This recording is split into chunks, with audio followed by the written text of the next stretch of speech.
Success काय म्हणतात माहिती आहे का? 2019ला मेघना दीदीचा कार्यक्रम होता, तिथं मी सूत्रसंचालन करायला होतो. कोण येणार हे त्याचे नावं घ्यायला होतो आणि आज सर त्याच्या बाजूला आहेत. ही सक्सेसची डेफिनेशन आहे. हे सहज काहीच होत नाही. तुम्हाला मी काही मोटिवेशन द्या, मी काय वक्ता नाही, बिकता वक्ता तर नाहीच. हे वक्ता बिकता मला कोणी म्हणलं की मलाच ताणे आले. मला पण 12वी पास आहे ना, आपण कधी वक्ते झालो. लोक पुन्हा प्राध्यापक म्हणालेत, मग शिक्षण 12वी आणि पुढे टाकायले प्राध्यापक. मी मनानं टाकीन, लोक टाकायलेत. आता लोक उद्या डॉक्टर टाकतील, मला काय घेणे. बरंच आहे ना.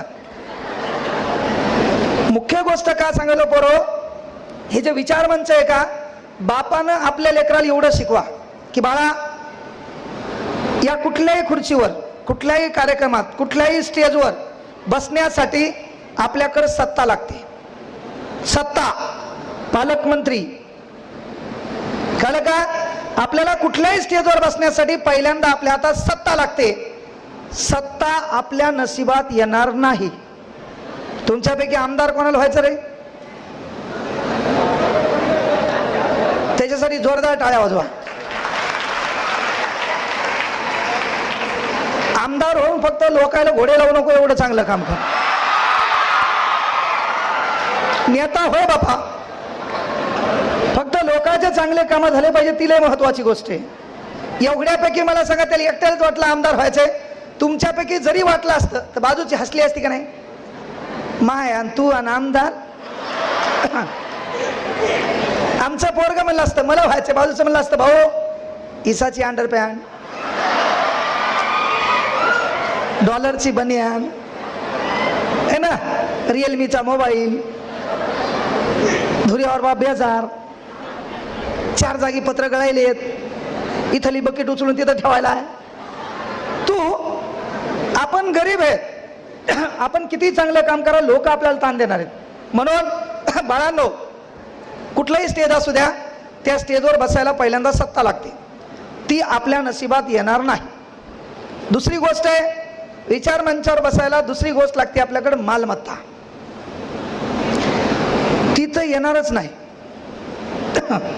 बेदार आहेत आपण त्या बाबतीत, बरोबर आहे.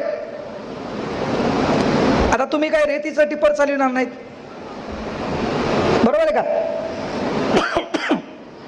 तुम्ही रेतीचं टिप्पर चालवणार नाहीत, आपापाचा पैसा खाणार नाहीत. म्हणजे विचार मंचावर बसायला पहिल्यांदा सत्ता लागते, आपल्या नशिबात येणार नाही. मालमत्ता लागते, ती पण आपल्या नशिबात येणार नाही. मग बापाने एक पोराला सांगा, बाळा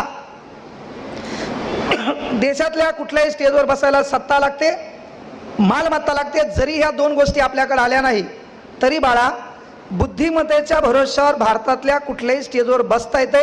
त्याचं उदाहरण विठ्ठल कांगणे. हे बापानं लेकराला सांगायचं. महाबाप आमदार नव्हता, महाबाप जमीनदार नव्हता, महाबाप ग्रामपंचायत सदस्य नव्हता, पण सध्या कांगणे सर उपमुख्यमंत्र्याच्या बाजूला.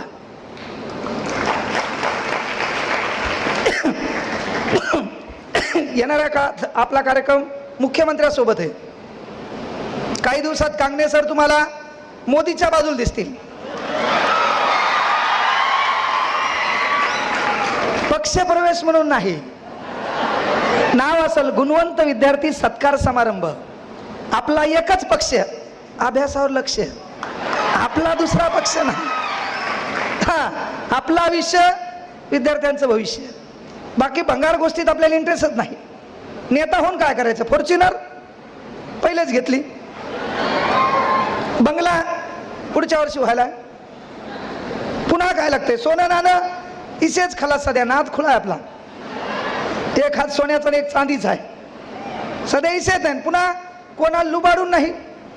एक तास कुठं बोललं तरी 50 पक्के. 49,999 पण नाही, 50. आता 1 तारखेपासून 60 केलेत. आमदार असेल 1 लाख, साधारण माणसं असतील 50. हा, मात्र मी कुठल्याही कार्यक्रमात गेलो 49,999 बी घेत नाही. पण मात्र ते 50,000 रुपये माझ्या वैयक्तिक सुखासाठी, माझ्या बायकोच्या राणीहारसाठी, माझ्या पोरीच्या भविष्यासाठी खर्च केले तर मी झोपेत मरायला पाहिजे. ज्या पोरीला मायबाप नाही, जिला शिकायचं, ज्या लेकराला मायबाप नाही, त्याच्या शिक्षणासाठी खर्च करत असतो. म्हणजे एवढे विचार आपले भंगार नाहीत की ते पैसेही आपल्याला कमी पडतील, हे लक्षात घ्या. बहुतेक भास्कर सरांचा फोन आलता, मला तुरकर सरांनी फोन केला. मी त्यांना सांगितलं की बाबा नवीन नवीन पोर आहेत, नवीन कामाला लागलेत, सहसा 99% 7-8 घंटे क्लास असल्यामुळे मी फोन उचलत नाही. त्यांना सांगितलं बरं पैशाचं काही घेणं नाही. म्हणलं माझ्याकडे जे अनाथ लेकर आहेत त्या अनाथ लेकरांना शैक्षणिक साहित्य द्या, त्या अनाथ लेकरांना शैक्षणिक साहित्य द्या. कार्यक्रमाला येऊन मी काय वक्ता बिकता नाही, मी डेली रुटीन घडलेल्या घटनेवर बोलत असतो. वक्त्याचं काम असतं याचा डायलॉग घे, त्याचा डायलॉग घे, याचा त्याला चिपकून दे, 2 हिंदीच्या शेरोशायरी मार, तू टाळ्या वाजव, गेला मोकळा. पुन्हा नंतर तू बी विसरून गेला. तर आपल्या देशात भाषणानं काही लय मोठा धतुरा फरक पडला नाही. इथं बसलेल्या बाय आहेत, एवढे कीर्तन ऐकले आपण, सासू सुनाचे भांडणं चालूच आहेत. कीर्तन ऐकू ऐकू कीर्तनकार श्रीमंत झाले, तसे भाषण देणारे लोक श्रीमंत झाले. आपल्यात काही धतुरा बदल झाला नाही, आपलं तेच चालू आहे. दोघी जणी भेटल्या तिसरीवर गप्पा, ही गेली की तिच्यावर गप्पा. बदल नाही मोठा कुठ झाला. पण इथं बसलेल्या बापांना एक विनंती आहे, ह्या जे पोरं आहेत, तुमच्याकडे तो मोबाईल नसेल पण या पोराच्या मोबाईलमध्ये इंस्टाग्राम नावाचं ॲप आहे. त्याच्यावर याचं प्रेम, याचं दुःख, याच्या भावना, याचा संघर्ष, याला कोणी डावललं, ह्या प्रत्येक भिकारी गोष्टी तो स्टोरीच्या रूपानं व्यक्त व्हायला आहे. तिला बोलायचंय, तेरे सामने से गुजरेंगे ना तुझसे बाल भी बाका होगा. ती याचा फोन उचलणं, ती याला बोलणं, हे स्टेटस स्टोरीवर तिला मेंशन करून, तेरे सामने से गुजरेंगे ना तुझसे बाल भी बाका होगा, जब हमारी एंट्री होगी शोर नहीं धमाका होगा. अरे सुतळी बॉम्ब फुटल्यावर 1.5 किलोमीटर पळणारा तू काय धतुरा धमाका करणार. याला कोणी पैसे दिले नाही, याला कोणी वाईट वेळेत साथ दिली नाही.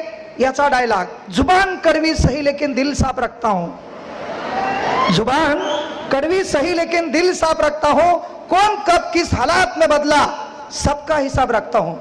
आणि हे किराणा दुकानात पुड्या बांधायला तू काय हिशेब ठेवणार.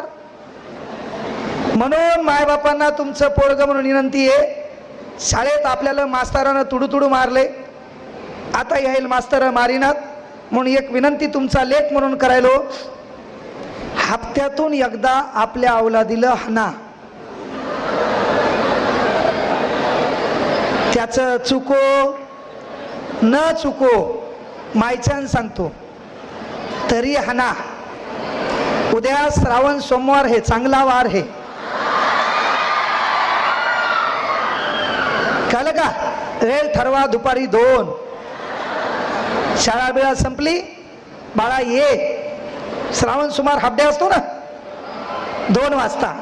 कधी कधी पोरं तुम्ही पण इमानदार आहेत, जर कधी तुमचा बाप विसरला तर तुम्ही तुमच्या बापाला फोन करायचा, पप्पा आय एम रेडी,